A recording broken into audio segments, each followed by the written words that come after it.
नमस्कार मित्रमैत्रिणींनो, आज आपण अगदी लेटेस्ट इंटरेस्टचा आणि असा वेगळाच टॉपिक करूया। 7 सप्टेंबरला खग्रास चंद्रग्रहण आहे। हे चंद्रग्रहण सगळ्या एशियामध्ये भारतासह Africa, Europe, Australia, New Zealand, Antarctica, Norway सगळीकडे दिसणार आहे। ते रात्री 9:57ला लागणार आहे आणि पहाटे त्याचं 1:27 पर्यंत मध्यरात्री ग्रहण आहे।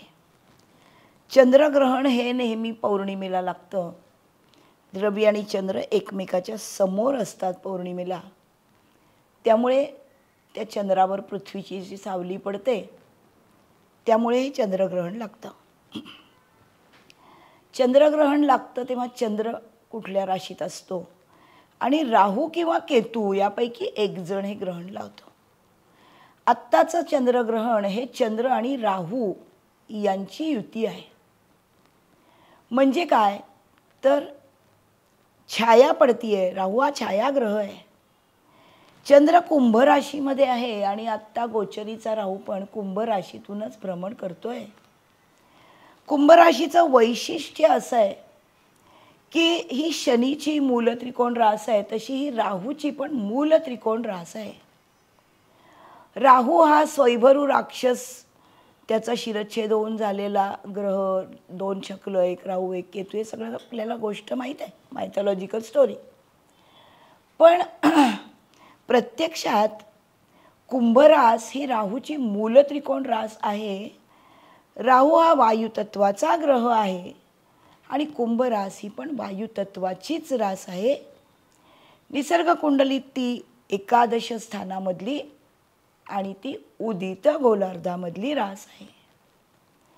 उदित गोलार्धामधल्या राशी या परमार्थाकडे, खऱ्या ज्ञानाकडे, खऱ्या आनंदाकडे नेणाऱ्या राशी आहेत। आणि कुंभ राशीमध्ये राहूचा मूळ स्वभाव काय आहे, जे दिसत नाही ते तो शोधून काढतो। त्याच्यामुळे हे जे चंद्रग्रहण कुंभ राशीत होणार आहे, चंद्र म्हणजे मन, मनावर याचा परिणाम आहे। मन आणि माझं घर, माझी आई, हे सगळं चंद्र आहे।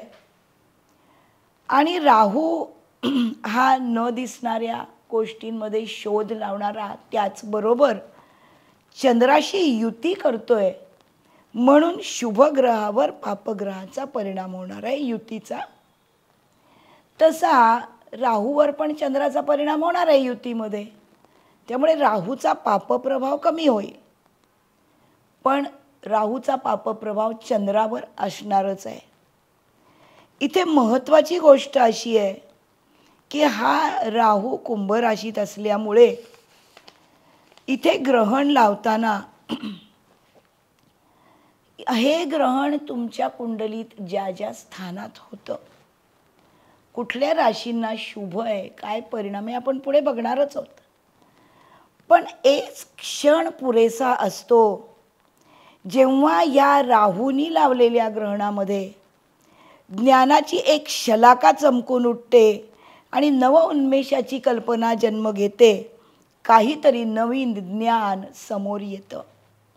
राहू हा अंतराळाचा कारक आहे, म्हणजे वायुतत्वाचा आहे, अनएंडिंग आहे। त्याच्यामुळे असा काहीतरी संशोधनात्मक ग्रहणाचा परिणाम जगभरामध्ये दिसला तर त्यात नवल नाही। ग्रहण म्हणजे खग्रास चंद्रग्रहण ही संशोधनाची उत्तम संधी आहे। भीती, संशय ग्रहणाचा, यातून बाहेर कसं पडायचं, बाहेर पडायचं म्हणजे पॉझिटिव्हिटीकडे कसं जायचं। संशय निगेटिव्हिटीकडे नेता कामा नये, भीती निगेटिव्हिटीकडे जाता कामा नये। कारण सगळेच ग्रह हे राशी नक्षत्र चरणातून फिरत असतात। त्यांचे परिणाम शुभ अशुभ हे होत असतात। ते जाणवतात कशाला, मनाला। म्हणजे चंद्राप्रमाणे हे ग्रह शुभ भ्रमण करतात, अशुभ भ्रमण करतात, त्याप्रमाणे ते शुभ अशुभ परिणाम मनासाठी देतात। चंद्र हा मन आहे, आई आहे, राहतं घर आहे. मग शुभग्रहाचा परिणाम अशुभग्रहावर नंतर होणार आहे. तर हा जो चंद्र आहे हा दर 2 तासाला 1 अंश पुढे जातो. 2.5 दिवसात 1 रास पूर्ण करतो. कुंभ राशीमध्ये असलेला राहू हा 1.5 वर्ष कुंभ राशीमध्ये आहे. म्हणजे फार थोडा काळ त्याची चंद्राशी युती होणार आहे. 0 ते 10 एवढ्या अंतरामध्ये ग्रह असतात एकमेकाच्या जवळ, तेव्हा त्यांची युती असते. कुंभ रास ही विषम रास आहे. विषम राशीमध्ये पहिले 6 आणि त्याच्या पुढचे बाल्यावस्थेतून कुमारावस्थेकडे जाणारे. चंद्राचा भ्रमण पण कुंभेतनंच आहे. चंद्र हा मार्गी ग्रह आहे, राहू हा वक्री ग्रह आहे. राहू 24 पुढे चालला आहे, म्हणजे 29 तो 24 आला आहे. 30 24 भ्रमण करत आला आहे. 24, 22, 23 असा तो जाणार आहे. आणि चंद्र 7 तारखेला 10 दर 2 तासाला 1 असा पुढे जाणार आहे. त्यामुळे दोन्ही ग्रहांचे ड्युअल परिणाम हे होणारच आहेत. नव्या ज्ञानासाठी राहू या चंद्राला अप्रोच करेल. शोधासाठी काहीतरी कमी आहे याची चंद्राला जाणीव होईल. म्हणून हे चंद्रग्रहण हे खूप संशोधनात्मक असणार यात शंका नाही. जेव्हा आपण गोचरीचे ग्रह चंद्रापासून शुभ कधी आहे बघतो, त्याच्यामध्ये चंद्रापासून चंद्र आपण आता चंद्राचाच ग्रहण बघतोय. त्यामुळे कुंभेचा चंद्र तुमच्या कुंडलीत कुंभ रास 1, 3, 6, 7, 10, 11 असेल तर शुभ आहे. आणि राहू तुमच्या चंद्रापासून कुंभेतला राहू 3, 6, 10, 11 असेल तर शुभ आहे. याचा अर्थ 3, 6, 10, 11 वा असणारा चंद्र आणि राहू हे दोघंही शुभ आहेत. म्हणजे पॉझिटिव्ह गोष्ट आहे की नाही. अरे बापरे ग्रहण, अरे बापरे आता काय, असं अजिबात समजू नका. शास्त्र शुद्ध शिकलो, विचार केला की कळतं सगळं काय वाईटच करतं का गोष्टी. प्रत्येक गोष्ट जी सृष्टीत होते ती काय वाईट होण्यासाठी आहे का. अजिबात नाही आहे. जेव्हा हा राहू कुंभेत आहे तेव्हा हा धनुराशीला 3रा आहे. कर्माचं शुभफळ देण्यासाठी संघर्ष करेल. कन्या राशीला 6वा आहे. सेवाभावाने शुभफळ मिळवेल व्यक्ती. वृषभ राशीला 10वा आहे.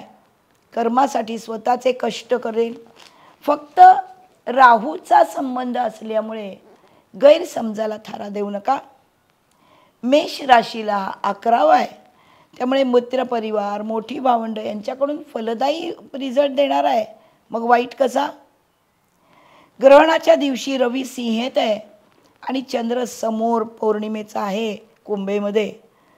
रवी म्हणजे पर्सनॅलिटी, आरोग्य, जीवनशक्ती, पॉझिटिव्हिटी, ऊर्जा, राजनीती, आत्मा, यशापयश, पराक्रम, वीज, BP, पोटाचे रोग, सोनं, माणिक याचा कारक, इतक्या गोष्टी. आणि तो सिंहेत आहे त्यामुळे तो बलवान आहे.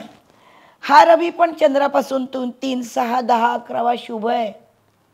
आपण जेव्हा कुठल्याही ग्रहाचे युतीचे 2 ग्रहांच्या परिणाम बघतो तेव्हा त्यांच्यावर कोण बघतोय हे बघणं महत्त्वाचं आहे की नाही. रवी आणि चंद्र समोरासमोर आहे.